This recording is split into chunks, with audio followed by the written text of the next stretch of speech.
Ya, Assalamualaikum warahmatullahi wabarakatuh. Kami dari kelompok 11 akan membawakan materi tentang epidemiologi penyalahgunaan zat aktif atau nafsa. Ya, berikut adalah tim kami yang terdiri dari Zahra Zen, Megara, saya sendiri, Ray, sama Zanifa. Next.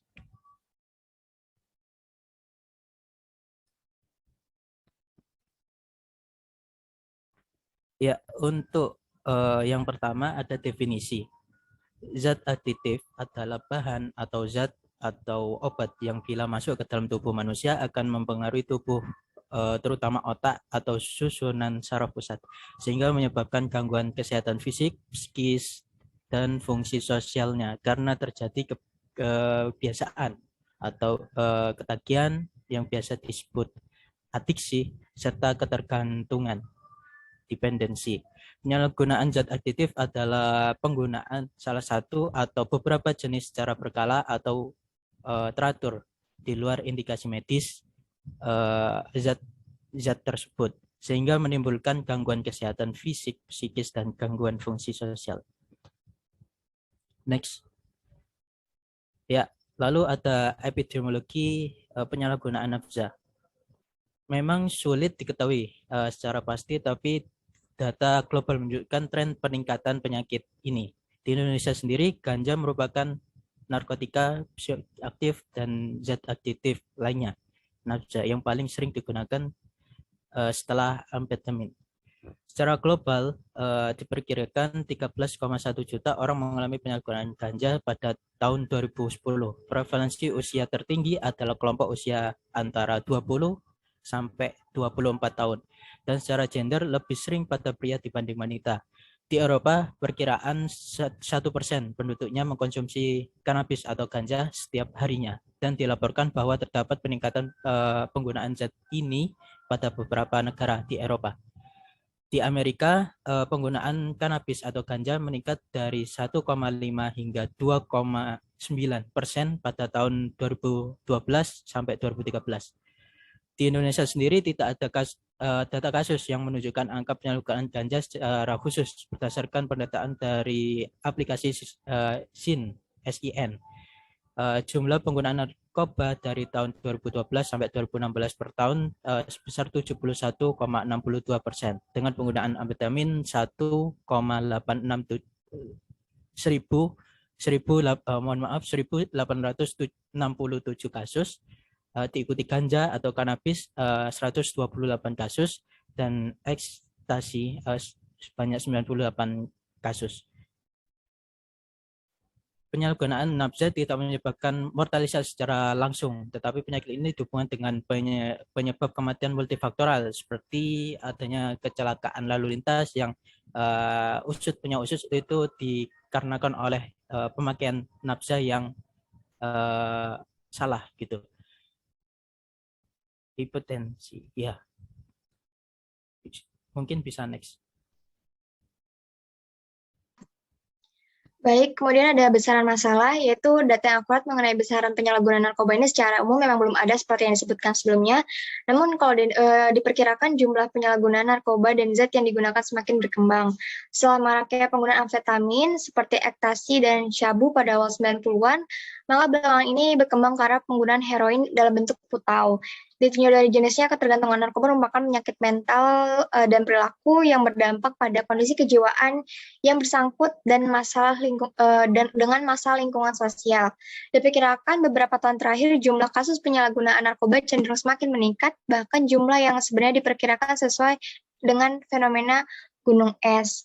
Ini ada jumlah kasus narkoba pergolongan tahun 2008 sampai 2018. Kemudian berdasarkan hasil survei tentang penyalahgunaan responden mengenai narkoba yang tertuang dalam survei prevalensi nafza tahun 2018, jenis obat keras dan zat adiktif adalah jenis narkoba yang paling banyak diketahui oleh responden pada semua provinsi yang menjadi lokasi survei, yaitu 19 provinsi.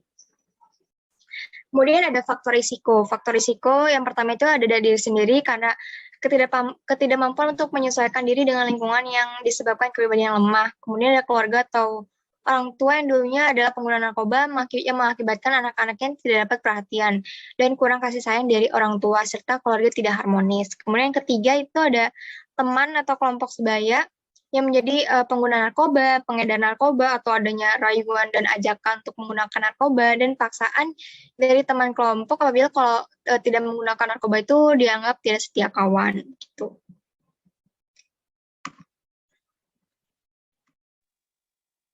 Ya, selanjutnya ada penyebab penyalahgunaan zat aditif. Dari faktor eksternal ada beberapa ini. Larangan agama, yang kedua lingkungan membuat tertekan, ketiga lingkungan tidak mendukung, keluarga tidak utuh, mempunyai keluarga atau saudara pengguna, komunikasi tidak baik, tidak menerapkan kehidupan beragama, berteman dengan pengguna, hukum melarang penggunaan nafza, mendapatkan nafza secara gratis, keadaan ekonomi, kurang perhatian dari pemerintah. Selanjutnya dalam faktor internal, mudah terpengaruh, mencoba hal baru, ingin mendapat pujian, mengikuti tren, gaya hidup mewah, dan bersenang-senang, tidak percaya diri, membuat ketagihan dan ingin mencoba lagi, membahayakan diri dan orang sekitar. Gejala dari adanya penyalahgunaan zat adiktif yaitu air mata berlebihan, cairan hidung berlebihan, pupil mata melebar, keringat berlebihan, mual, muntah, diare, bulu kuduk berdiri, menguap, tekanan darah naik, jantung berdebar, insomnia, mudah marah, emosional, agresif.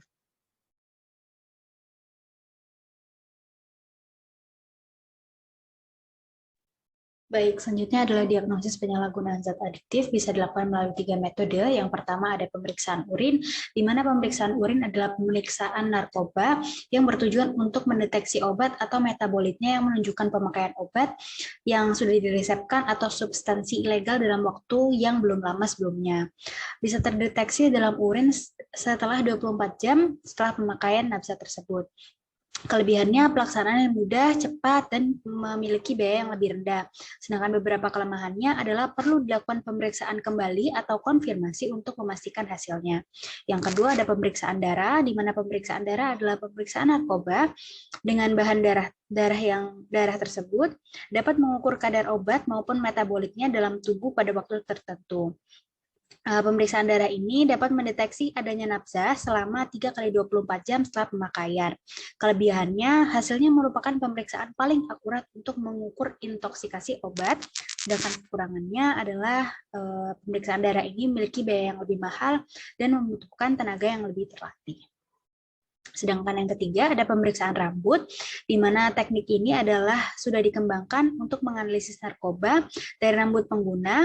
Di antaranya adalah teknik kromatografi dengan menggunakan gas kromatografi mass spektroskopi atau GCMS, liquid chromatography mass spectroscopy LCMS, dan radioimmunoassay atau RIA test.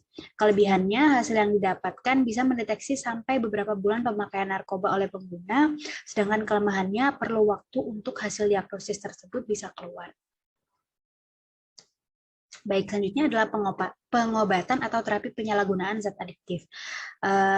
Terapi pengobatan zat adiktif bisa dilakukan dengan cara detoksifikasi, di mana detoksifikasi adalah upaya untuk mengurangi atau menghentikan gejala putus zat dengan 2 cara, yaitu detoksifikasi dengan substitusi dan detoksifikasi tanpa substitusi.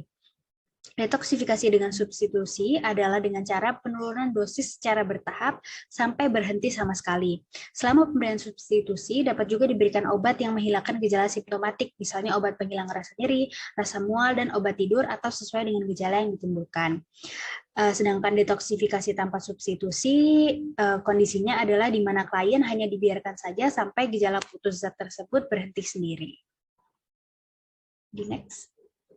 Selanjutnya, bentuk pengobatan yang kedua adalah rehabilitasi, di mana dilakukan di sini rehabilitasi medik dan rehabilitasi psikiatrik. Di mana dengan rehabilitasi medik ini dimaksudkan agar mantan penyalahguna nafza benar-benar sehat secara fisik, termasuk dalam program rehabilitasi. Sedangkan rehabilitasi psikiatrik dimaksudkan agar peserta rehabilitasi yang semula bersikap bertindak antisosial dapat dihilangkan sehingga mereka dapat bersosialisasi dengan baik dengan sesama rekannya. Selanjutnya ada rehabilitasi psikososial, di mana rehabilitasi ini dimaksudkan untuk peserta rehabilitasi supaya dapat kembali adaptif bersosialisasi di dalam lingkungan sosialnya, yaitu di rumah, di sekolah, dan di tempat-tempat yang lain. Sedangkan untuk rehabilitasi psikoreligius, ini penting karena melibatkan unsur agama dalam rehabilitasi para pasien, di mana rehabilitasi psikoreligius ini mempunyai arti penting dalam mencapai penyembuhan. Dengan unsur agama yang mereka terima akan memulihkan dan memperkuat rasa percaya diri, harapan, dan keimanan. Ya, selanjutnya ada juga cara menggunakan forum silaturahmi dan program terminal.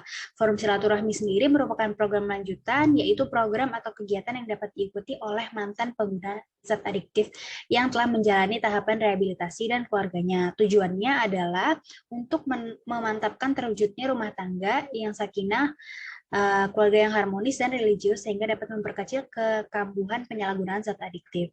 Sedangkan program terminal adalah pengalaman menunjukkan bahwa banyak dari mereka sesudah menjalani program rehabilitasi dan kemudian mengikuti forum silaturahmi mengalami kebingungan, khususnya bagi para pelajar dan mahasiswa, sehingga perlu menjalani program khusus yang dinamakan program terminal atau re-entry program, yaitu program persiapan untuk kembali melanjutkan sekolah, kuliah, atau bekerja.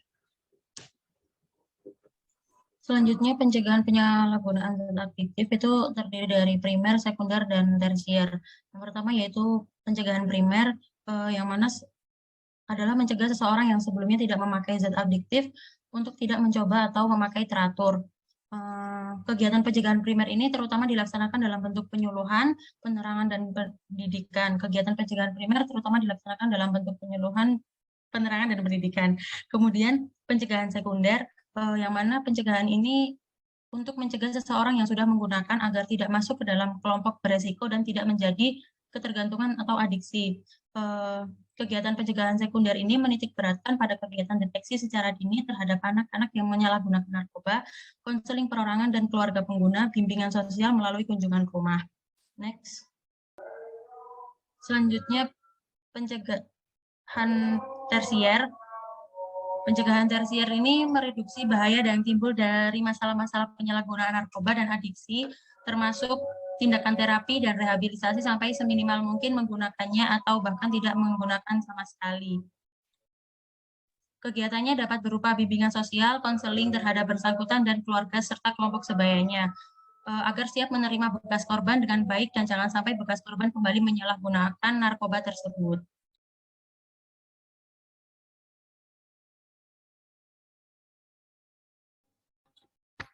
Ya, berikut adalah pembagian tugas dari tim kami.